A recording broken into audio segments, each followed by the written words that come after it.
Hello, welcome to Unboxed God, where we detox from religion and discover the God who refuses to fit inside the boxes we were given. I'm Tolu Sarah Johnson, and here we explore who God really is, beyond fear, beyond formulas, and beyond everything we were taught to perform. If you're hungry for a real relationship with Him, you are in the right place. Let's dive in. So, still on my book, but now going into the last section, which is the part 5 of the book, which is the invitation to return. So, chapter 17 is from consumers to lovers. So, after exposing the wounds of performance, pretense, fear, entitlement, and striving, the Father now extends the most tender part of his message, coming back to me, not as consumers, but as lovers.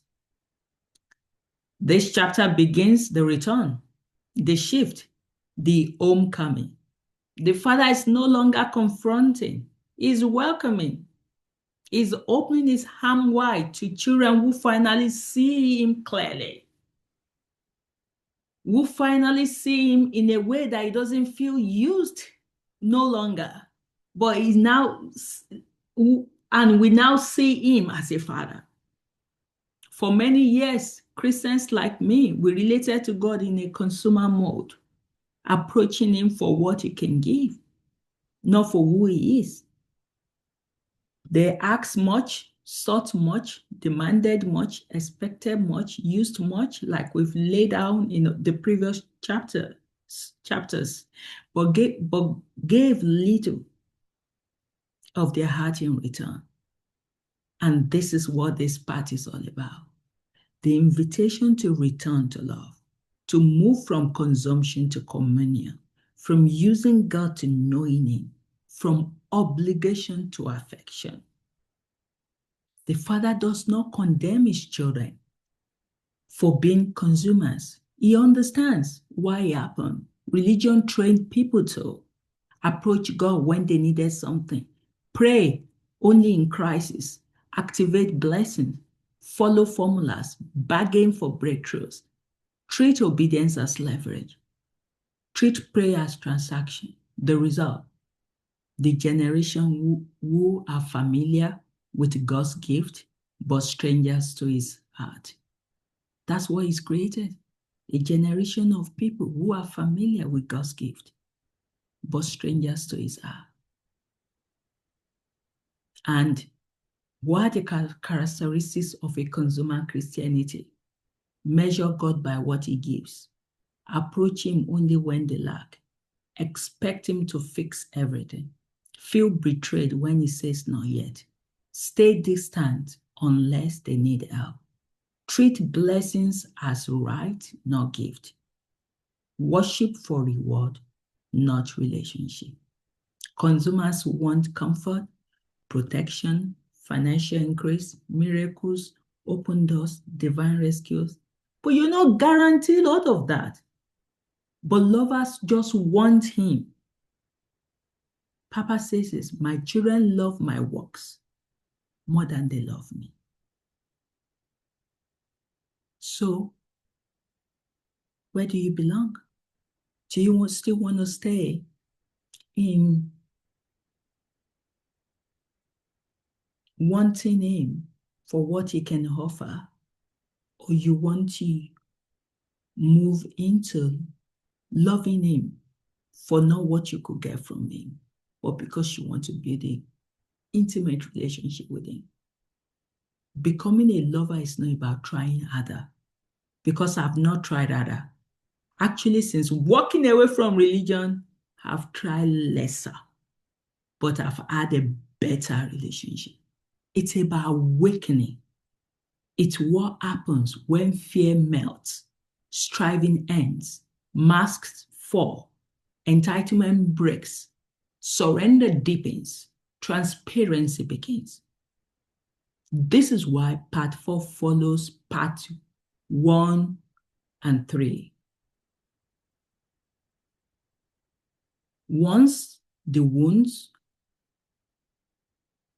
are exposed and healed. The heart becomes capable of love again. And what does love look like? Lovers seek God for who He is. They stay with Him when blessing delay. They enjoy His presence without agenda. They talk to Him without performing.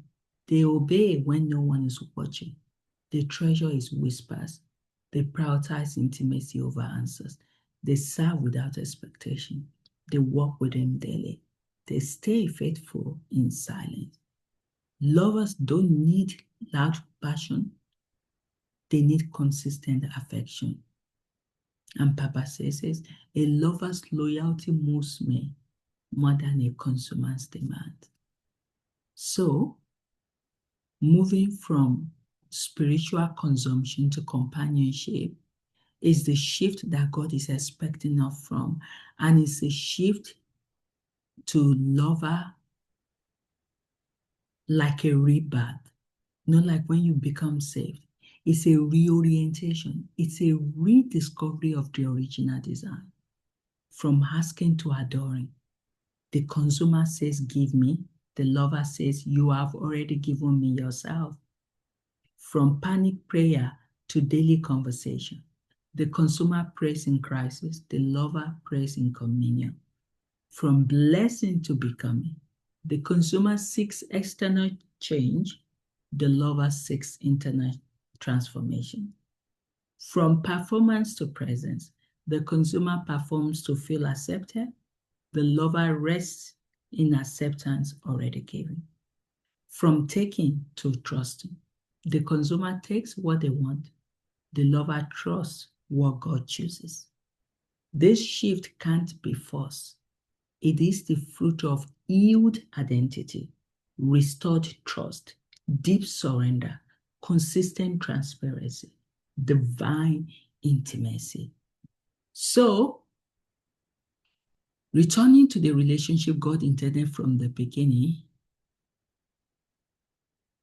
because when you look at the beginning, before religion, before rules, before sin, there was love. Eden was not a temple, not a church, not a battlefield. It was a garden of friendship. That's God's original dream. Walking together with us, talking together, laughing together, resting together, living together. And Papa says, my dream is not for servants, but for lovers, children who walk with me in intimacy. Jesus confirmed this when he said, I no longer call you servants, I call you friends. Heaven is full of lovers, people whose hearts were captured by God, not just the need. And heaven is full of people that just need God for what He's going to give Him. And part 4 is the Father calling both His children in heaven and earth back to the beginning, back to Eden, back to friendship, back to love. He doesn't shame it, He softens it. The Father never scolds these consumers because that is how He restores a consumer's heart. Because I know you might say, how do I come back? Because I've always had a consumer heart. It takes a while to re-engineer. And that's what deconstruction is all about. It's about people that decide to reorientate their heart. And the Father never scolds the consumer. He woos them. That's what I've seen. He keeps wooing me. It's like a husband that is wooing his wife. He whispers gently. He awakens desire. He kindles love. He draws near. He gives glimpses of his affection. He reveals his personality. He teaches his voice. He touches the heart until it met. And he says, you used me because you didn't know me. Now, let me show you who I really am. And that's what He's been doing to me. Told you, you used me because you didn't know. Now, let me show you the real one. And that transformation happens when God becomes real to you. His voice becomes familiar. His love becomes experienced. His presence becomes cherished. His character becomes known. And suddenly, a consumer becomes a lover. Let's close with this analogy. Picture your husband who only comes home when he needs something: food, money, security, health, reassurance. He appreciates the benefit of marriage, but not the wife. He receives everything, but gives nothing emotionally. He consumes her love, but never returns it. The wife is faithful, patient, generous, but deeply wounded. One day something shifts. He stops coming home for things and starts coming for her. He sits beside her, talks with her, asks about her heart, shares his own, and stays even when nothing is needed. That day, the marriage becomes a relationship. And Papa says, many of my children married me for my benefit, but I want them to stay for love. Wow. And now Papa stretches out his hands and says, come back to me, not for what I give, but for who I am. He calls, move from consumer to lover, from transaction to intimacy, from demand to delight, from using me to knowing me. Because in the end, lovers change the world, consumers drain it. And the Father is inviting his children to become the lovers he dreamed of before the war began. God bless.